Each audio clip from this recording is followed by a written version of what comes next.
Awan malah kau ni kero ay lagi ba? Kero ama kambe kutusi ma. Kero ama kambe kutusi ma. Awan malah ni kero ay lagi ba? Kero ama kambe kutusi ma. Kero atu numbule, kanyara timbule o. Kero atu numbule, kanyara timbule o. Ikut mo kata kero atu numbule, kanyara timbule o. Kero atu numbule, kanyara timbule o. Aturun bulle, kanyara timbule. Akamu jawab kero aturun bulle, kanyara timbule.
We are here to express our solidarity with the Oromo community here in Minnesota and also with the people of Oromo back home.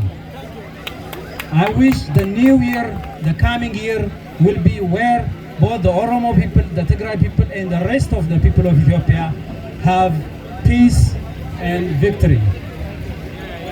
I wish you a great new year. Have a great new year. Thank you. Haqasaa falmataa haqasaa fi dhaabbataa yeroo hunduma mo'uu malee mo'ameen beeku. Mo'uu jechuun waa hedduu of keessaa qaba. Kanaafuu ummata hobsa qabu ummata jabaa ta'uu keenya agarsiisa. Jabaadhaa galatooma. Ammas immoo abbaan gadaa tokko dhaamsaan Oromoo community qabaa jedha. Dhaamsaan isinii qaba jedhu Warrington irraa dhufanii maqaa isaanii fi eessa akka dhufan maaliif akka dhufanii fi dhaamsa isaanii kabajaadhaan irraa dhaggeeffadhaa maaloo galatooma.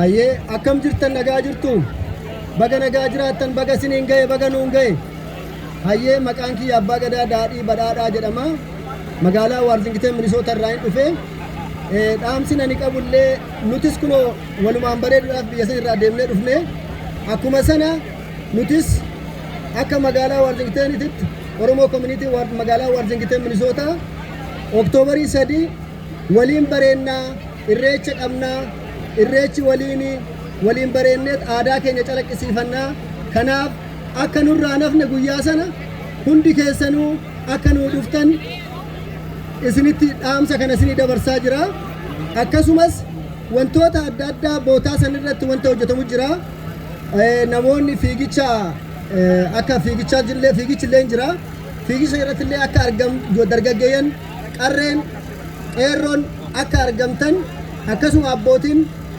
hundi keessanuu akka nu argamtan dhaamsa asumaan isinii dabarsaa nagaa jiraadhaa horaa bulaa.